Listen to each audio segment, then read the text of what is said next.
If you think ancient battles were tidy, heroic set pieces, ranks sweeping across a sunlit plain to the roar of a single victorious charge, you haven't stood where a Roman legion stood. The reality was smaller, darker, and infinitely more exhausting. A campaign is won before two armies meet, often in the weeks of marching and nights of digging that precede any clash. What a Roman army battle really felt like was not a starring role for individual heroics, but an industrial process of movement, preparation, and brutal, close-up killing. It's messy, it's claustrophobic, and it leaves scars that last long after the trumpets fall silent. Think first of the march, modern films like cavalry banners and slow-motion hero shots. The truth was boots, dust, and dead weight. Julius Caesar, writing about his Gallic wars, reports marches that could stretch the limits of a man's endurance. Legionaries moved day after day carrying more than weapons. They bore piled-up kit that turned them into travelling workshops. Each man shouldered not only a scutum, a large convex shield, a gladius, the short stabbing sword, and a pilum, the heavy throwing spear, but also tools, shovel, pickaxe, saw, rope, and the basics to feed and shelter himself. Vegetius, writing later as a compiler of Roman military practice, lists those tools and insists on nightly fortification as routine. Modern estimates convert those burdens into roughly 30 to 40 kilograms on the march. Caesar's narrative tone and Vegetius' prescriptions together make clear that marching and building were inseparable activities for a legionary. The march was itself a test that thinned an army long before battle. Men fell out from blisters, heat, and small injuries. Rations ran low. Commanders who promised glory but failed to secure water or simple logistics often discovered their prospect of battle had already been lost. Polybius, watching and analyzing the Roman system in the Hellenistic world, emphasized the organized, almost industrial nature of their campaigns. Roads, supply columns, and pre-planned camps turned soldiers into a moving infrastructure. The castrum, the fortified camp constructed every night, was more than habit. It was a weapon. Set up fast and with precise geometry, these camps protected an army from night raids and protected the integrity of the force. A Roman night's work might mean digging a ditch, throwing up a rampart, setting a palisade, and marking streets. The camp turned exhausted, dirty men into a defensible unit by morning. The very ritual of construction hardened discipline. It taught men to follow orders under strain, to see routine as survival. Discipline is a word historians use a lot when they talk about Rome, but it must be understood in practice. It is not only marching in step, it is a legal and social system that made dereliction costly. Vegetius and Polybius describe punishments that sound alien and harsh to modern ears: beatings, the fustuarium, a collective chastisement for severe failure, and, in extreme cases, decimation, when 1 in 10 men were executed by their comrades as a demonstration of absolute order.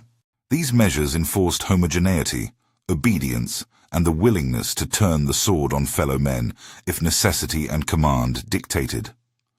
Discipline was the adhesive that kept the maniples and cohorts from disintegrating when the earth, weather, or enemy willed chaos. The camp itself shaped a soldier's life. Food was often simple: a ration of grain to be boiled into a porridge, some salted meat when available, and posca, a sour wine diluted with water and vinegar. Men maintained their armor by rubbing and scraping at sword edges and shield rims after long days. The night before battle, they might file points, stitch leather, and clean the blood and sweat of previous days from their gear. Sleep was fitful. Caesar tells us that even commanders could be denied rest before a decisive engagement. The stress of whether an omen favored the day or whether the enemy would surprise you kept men awake. The Romans, like their opponents, interpreted the world through ritual. Auspices and sacrifices mattered. A commander who ignored an ill-omened sky could find his confidence, and in turn the morale of his men, eroded.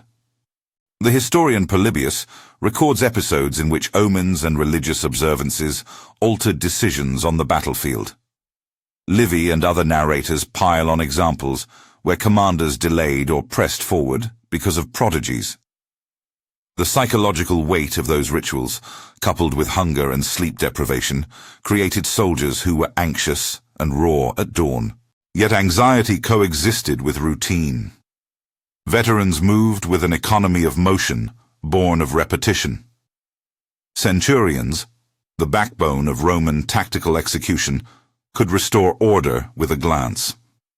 Their authority was practical and immediate. Position a man, shout a command, and men who had learned to obey without hesitation became a single instrument. Polybius, who admired the Roman system, twice emphasizes the role of officers and the way the system's small unit leadership allowed the Roman line to absorb shocks. That system mattered more than charismatic generalship. It made contingencies manageable and ensured that in the moment when chaos arrived, when dust dropped across the battlefield and the enemy smashed into your front, somebody knew what to do. If the march weeded out the weak, the night before battle stripped a soldier down to his essentials. Imagine a slope of tents under a black sky. Men sit mending gear, exchanging worried words, and keeping watch. The commanding officer may have consulted the haruspices, priests who divined the future from sacrificed animals, or read the flight of birds. These rituals were not mere superstition. They were communal acts that focused anxiety into a shared narrative. In the morning, the pickets are stepped back. Formations tighten. The ground itself, its slope and dust, is noted and argued over. Commanders decide where to plant their lines. Scouts report on enemy movements. Sometimes battle never comes. A bluff succeeds. Supplies fail the enemy, or a negotiated withdrawal is achieved. But when both sides come to fight, the prelude gives way quickly to sensory overload. When the moment arrives, it strips away any lingering cinema. The myth of massed open-field cavalry charges with sweeping heroic clashes does not fit many Roman engagements. Instead, battle is often claustrophobic. Polybius, who reports with the eye of a careful observer, describes engagements where dust rolled across the plain and the sun disappeared beneath a pall of earth and armor. At Cannae, accounts emphasize not only tactical genius on Hannibal's part, but the sheer sensory environment. A cloud of dust so thick that sound and sight collapsed into muddled impressions. In this atmosphere, commands failed to carry, and individual initiative, especially among centurions and lower officers, made the difference between order and panic. The equipment itself shaped the feel of fighting.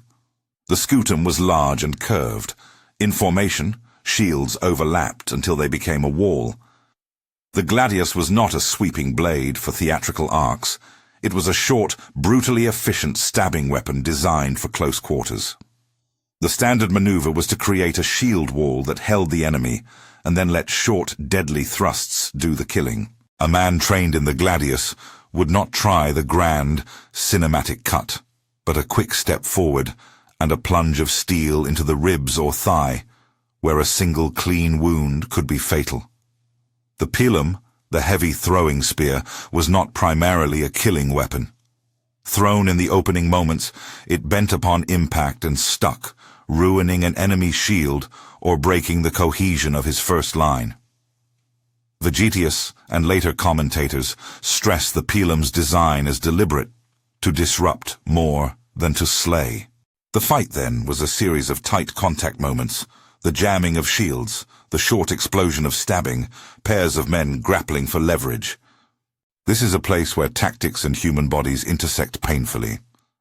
Polybius notes that formation widths were narrow, roughly a man's shoulder width, plus room for shield overlap.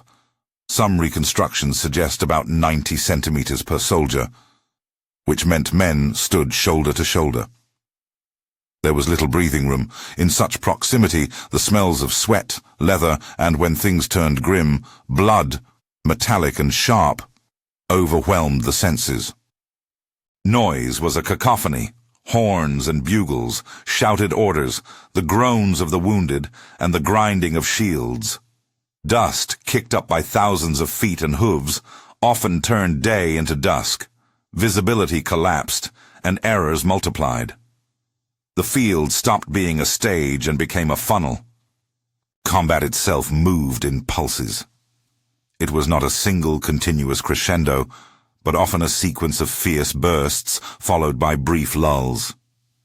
Some historians reconstruct these cycles as fights of intense effort lasting perhaps 15 to 20 minutes before fatigue forced a rotation or a short pause. The manipular system, and later the cohort system, allowed commanders to rotate fresh men into the front lines. Tired ranks could step back behind the shields and recover. That rotation required discipline and clear signals. Otherwise, movements would create gaps that an enemy could exploit. The physicality was relentless. A man killed his opponent and was immediately liable to be struck by another beside him. The pace of stabbing, the squeeze of bodies, and the constant threat of being flanked created a brutality that film cuts cannot replicate. Wounds were immediate and horrible in ways that modern audiences often misread. The gladius could penetrate the thorax, rupture organs, and create bleeding that was invisible in the moment. Pilum wounds could pin men in place or render a shield useless. But it was not only the instant mortal wound that mattered. Infection, exposure, and shock turned many more into corpses in the weeks after the battle. Roman medical practices, as known from treatises and archaeological evidence, included basic surgery and amputation, but their abilities were limited. Surgeons could extract arrows, drain wounds, and attempt ligatures, yet without antisepsis or modern antibiotics, many injuries festered. Josephus, describing sieges in the eastern Mediterranean, notes outbreaks of heat exhaustion and disease under prolonged stress, reminders that the battlefield did not end with the last blade swing. If we push into modern labels, some survivors surely carried what we would now call post-traumatic stress. Long after their wounds healed, the sights and smells followed them. But that is an interpretation layered upon ancient testimony, not a claim recorded in the sources. When a battle finally turned, the aftermath was an extension of violence rather than its conclusion. Ancient sources are blunt.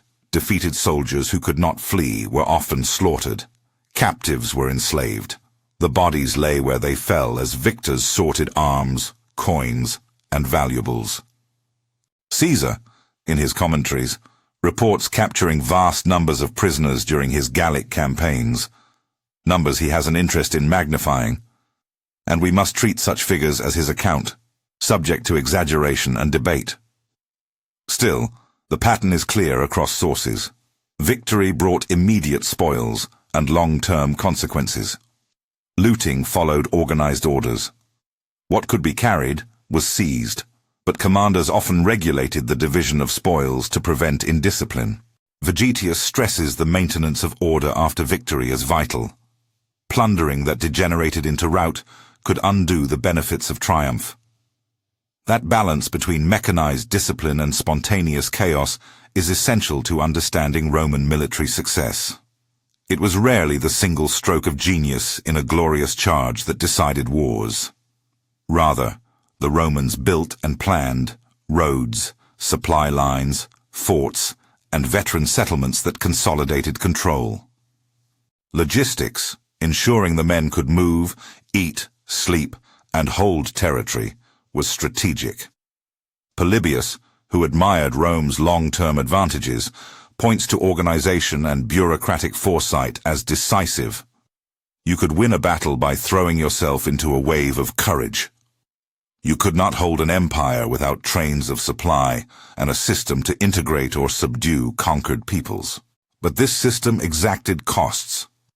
The men who enforced Rome's order learned to kill on command and to accept communal punishment if necessary. Communities saw their young men hauled away into slavery, or returning scarred, maimed, and often forgotten. Cities that refused Rome could be leveled, fields could be desolated. The human price, is a part of the military ledger, calculated but not clinical. And yet the field itself, at the moment when the lines finally met, remained chaotic and terrifying in ways that no supply list can capture. Imagine, then, standing in a line of shields at dawn. The wind lifts dust from churned earth and cloaks the world in a grey curtain. Horses snort in a jumble. Enemy banners wobble into sight. Your centurion lifts his hand. The signal is given. A first volley of pila arcs out and lands among your ranks. Some shields hindered, some men struck. You feel sand in your mouth, the sting of stones embedded in your skin from thrown projectiles, the quick flash of a sword before it disappears into flesh. Sound fractures. Orders are swallowed by the roar. This is the moment where drilled routine and individual nerve collide. At that instant, the familiar mental images evaporate. There isn't a clear protagonist or a sweeping score to smooth the edges. Instead, there is the grunt and the gasp. There are the minute decisions, to step, to pivot, to stab, that decide lives in seconds. Centurions move through the chaos, rallying broken pockets. Standard bearers try to keep the signa visible, a focal point for men to find amid the fog. In some accounts, commanders lose contact with their front lines entirely, their voices useless across the din. Caesar himself reports moments when control unraveled at critical junctures, as at Alesia, when the complexity of siege and relief armies made communication nightmarish. Polybius and others expand on how often a battle's outcome hinged less on grand design than on whether a cohort held just long enough for reinforcements to plug a gap. But hold that image. A man, pressed into a line, tasting blood and dust, breathing shallow through the choke of a shield wall. Now imagine the pressure of holding that line for another quarter of an hour, then another. Fatigue accumulates in muscles tied up in a contest that lacks the rhythmic rises of cinematic choreography. The stress is physical, cramp, breathlessness, torn leather, and psychological.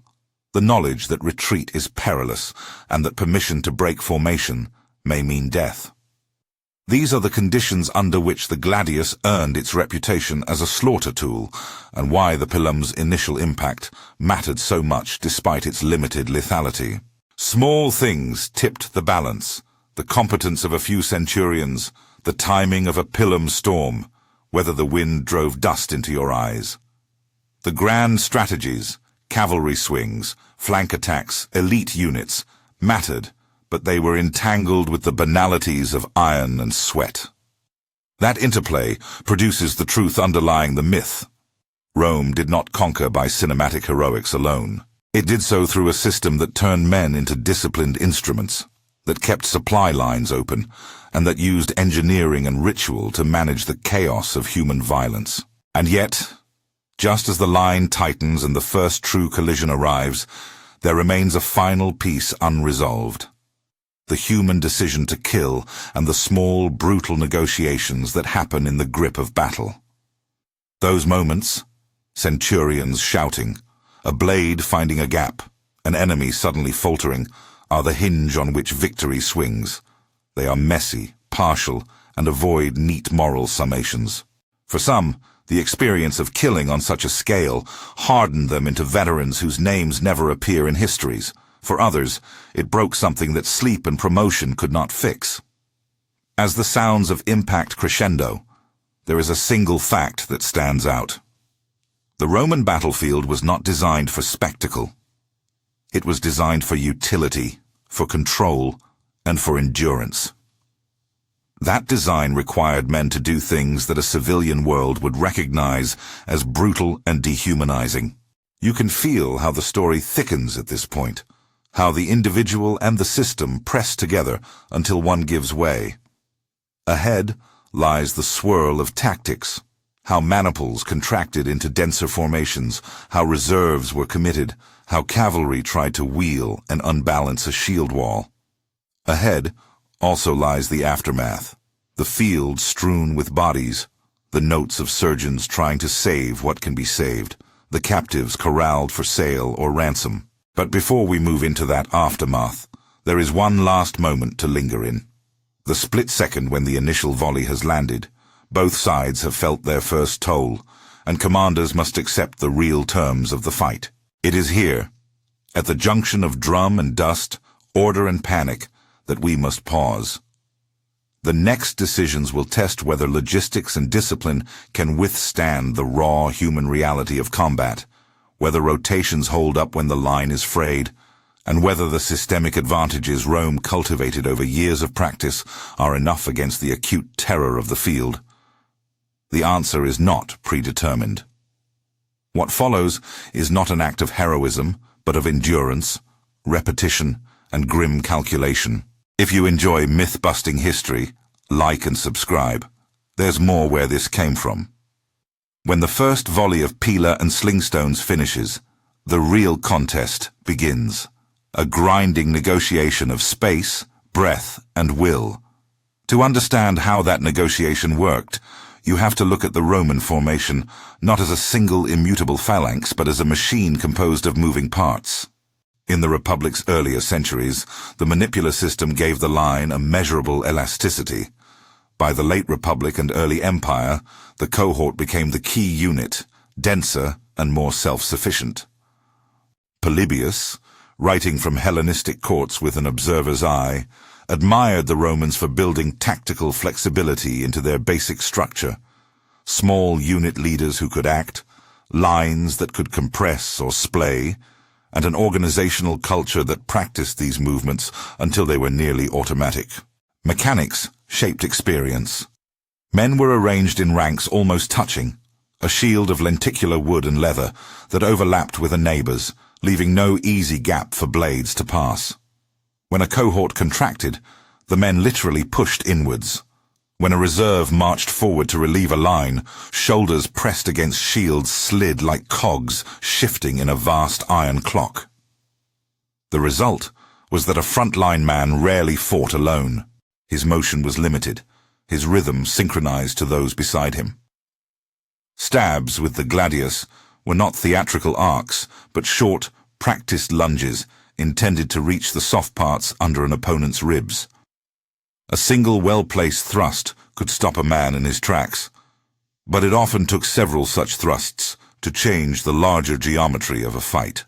Vegetius, compiling later Roman military practice, insists repeatedly on drill. The training drilled responses into muscle memory, how to close ranks when missiles fell, how to step and twist to present a shield edge, how to use the pilum early to cripple the enemy's front. The pilum itself is an instructive example of tactical thinking converted into metal. Heavy and designed to bend on impact, it served to ruin shields more than to kill outright. A shield pierced by a pilum might be dragged down, creating tiny momentary advantages that could cascade. Toss enough pila into an opposing front, and cohesion phrase. Toss them just before a controlled push, and the resultant stumbles and exposed flanks could be exploited. Those small advantages mattered because the larger theater of combat was rarely open and orderly. Commanders tried to use terrain, slight rises that masked movements, gullies that protected flanks, or streams that channeled an enemy into a funnel.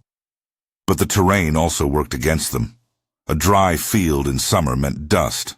A recent rain created mud that froze weapons to hands. At Cannae, Polybius describes how dust and heat became agents on the battlefield, thickening the air until vision and even sound failed. There, Hannibal's cavalry enveloped the Romans after his infantry formed an inward curving trap. The genius of the maneuver cannot be separated from the sensory conditions. A man fighting on a sun-scorched plain could barely hear orders shouted from a few dozen meters away. In the press of bodies, shouting serves to clarify for only a handful. For most, the signal is the movements of those immediately adjacent. The presence or absence of a centurion's nearby control could be decisive. Cavalry did not always conform to the movie image of clean, decisive charges. Roman armies often relied on allied or auxiliary cavalry rather than a large corps of their own. Where cavalry dominance existed, as with Hannibal's Numidian and Iberian horse at Cannae, the consequences for the infantry were devastating. Where Roman cavalry matched the enemy, it served not only to pursue fleeing men, but to screen flanks, harass formations, and cover retreats. Yet cavalry's effectiveness was entangled with the infantry's capacity to hold line. An infantry collapse invited pursuit. A disciplined infantry withdrawal left time for cavalry to counter or to regroup. These are the fine-grained interactions that movies skip. The temporary alignment between the spear point of a cavalry thrust and a weak seam in a shield wall, the way a shaken line funnels men into a bottleneck where they are cut down or captured. Rotation of the line, the system of committing fresh men forward and shading tired men back, was the Roman answer to the fact that human bodies and nerves fatigue quickly. Sources and modern reconstructions suggest that a burst of intense effort could exhaust a man in 15 to 20 minutes. Within that window, a cohort might be expected to hold, push, and then be relieved by a second cohort. Such rotations required not only discipline, but spatial planning. Where could the relieved men withdraw without creating a gap? And where could the relieving cohort form up under fire?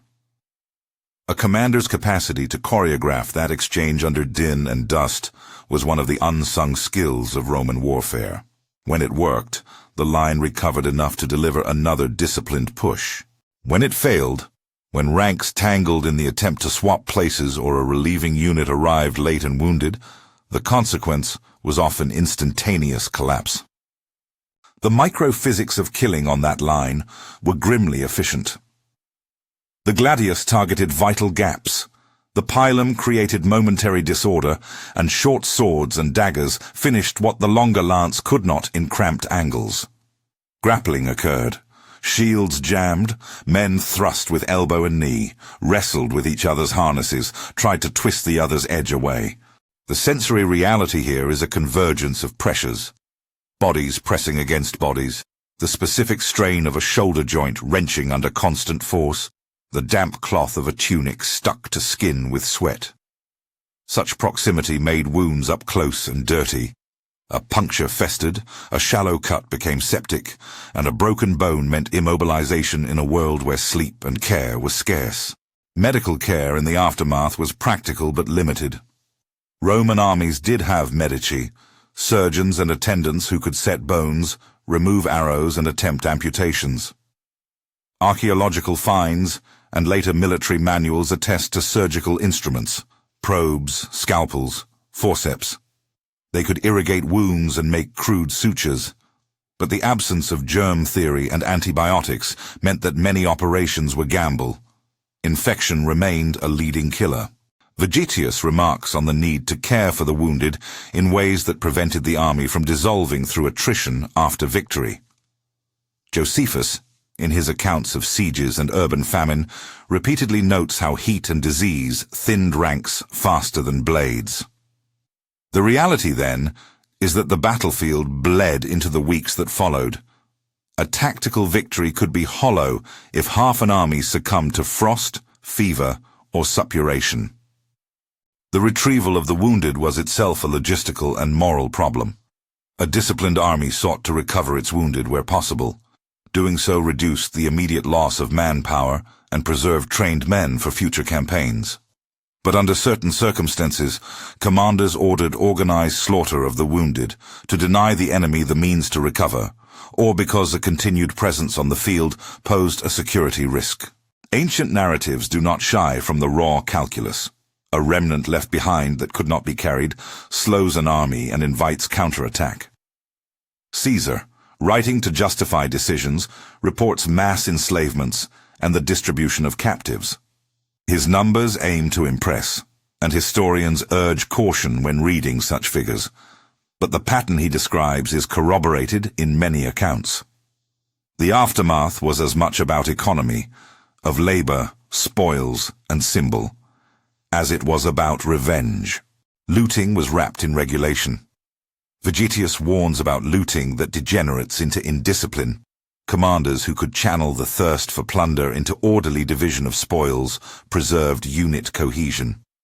In practice, spontaneous looting occurred as soon as the front hardened into a pursuit, and with it, the worst of human appetites surfaced, stripping the dead, severing armor, stripping rings and necklaces from corpses. Captured weapons and armor often found their way back into supply trains, recycled to arm new levies or sold. The sale of captives had both immediate and long-term effects. A wave of enslaved people could be shipped off to markets, altering local economies and demographics. Caesar's Gallic campaigns, where he recounts enormous numbers of captives, exemplify how conquest turned into a commerce of captured bodies. Those reports must be read as his narrative aimed at Rome, but the wider testimony across sources confirms the role of slavery as an explicit consequence of defeat. Public display amplified the political value of victory. Triumphs paraded prisoners, spoils, and trophies through Rome's streets. These spectacles converted battlefield violence into civic narrative. The bodies of the defeated were turned into proof of Roman dominion. Yet for the men who fought, victory's display mattered less than the immediate calculation of survival and plunder. Some returned to barracks and marched on to the next campaign. Some were discharged and settled into colonies or received plots of land. Others were left to battles of poverty and memory. The granting of veteran land settlements and privileges helped to consolidate Roman control, but also transformed societies. Former legionaries sometimes became instruments of Romanization, tasked with policing and farming newly acquired territories. This strategic use of veterans and infrastructure is where the story of Roman success moves away from battlefield bravado into long-game calculation. Roads were not simply convenient trade routes. They were arteries for grain, iron, and legions. Forts and castra established a grid of security that allowed armies to operate far from home. Polybius credits Rome's organizational constancy for a large part of her imperial expansion. The army's ability to mobilize supplies, construct bridges, and march in formation week after week created a predictive advantage that military genius alone could not produce. The castrum system, the standardized equipment, and the routines of wintering and campaigning made Rome a state designed for sustained violence. That industrial side of conquest, infrastructure, supply, legal frameworks for spoils and settlement, was as decisive as any single battlefield maneuver. Still, it is essential to remember that the system was fallible. Commanders erred.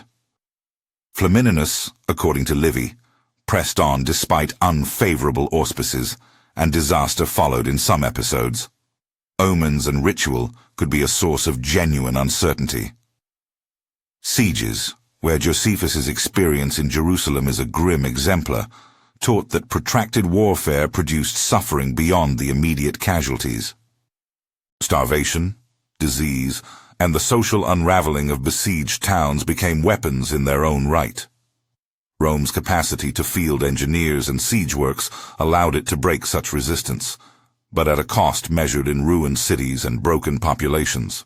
If logistics and discipline built the machine, the moral calculus was conducted on the backs of men who had to obey and to kill. There is little in the sources that romanticizes this reality. Vegetius and Polybius, while admiring Roman order, also register the sharp edges. Punishments that save an army from mutiny, or rituals that bind fear into shared myth. The act of killing on command required the suspension of many ordinary moral restraints. Soldiers learned to dehumanize an enemy quickly, to reduce a life to a threat, a prize, or a commodity. That psychological work was part of producing an effective fighting force, and historians debate the long-term consequences of such conditioning. Some veterans readjusted and settled into civic life. Others returned haunted. If we look through modern interpretive lenses, some survivors likely experienced what contemporary medicine would call trauma, but that is a classification layered upon ancient testimony rather than an explicit ancient diagnosis. And there are episodes that make the trade-offs particularly stark. At Alesia, Caesar recounts the fortress's dual ring of fortifications and the terrifying complexity of trying to maintain a siege while defending against a relief army. He reports moments where command became nearly impossible amid the cacophony. The archaeology of siege works confirms the Herculean scale of such operations. Earth thrown up into ditches and palisades cut and raised around besieging lines. And at Cannae, the elegance of Hannibal's encirclement came at the cost of an extraordinary loss of life, and the trauma inflicted on the survivors and the wider Italian-Greek communities. In both cases, the narrative is not of neat heroism, but of grim, logistical calculus that produces both victory and ruin. When the dust finally settles, practical concerns dominate. Who will bury the dead? Who will collect the wounded? Who will inventory the spoils? Who will secure the prisoners? These are the questions that make victory into governance. Vegetius emphasizes that unchecked pillage and the collapse of discipline after battle invite rebellion and strategic reverse. A commander who cannot maintain order in triumph has shown that his victory is brittle. The Roman response, when it functioned, was to institutionalize post-battle behavior. Designated detachments to collect and care for the wounded, tribunals to adjudicate disputes over spoil, and contractual systems for selling captives. Those systems extended Roman control from short-term military success into a durable political settlement. All of this returns us to the central claim. The Roman battlefield was not what the movies make of it. It was less stage and more factory, less romance and more regimen. That is not to say that genius and bold decisions were irrelevant. Skilled commanders exploited weaknesses, timed reserves, and read weather and morale with prescience. But the constant, the sure lever that turned victory into empire, was the patient work of logistics and discipline. Roads laid for campaigns became conduits for culture and commerce. Forts became towns. Veterans became engines of colonization. In that slow process, the battlefield is both an instrument and a symptom. An episodic violence whose accumulation, shaped by administrative foresight, built an empire.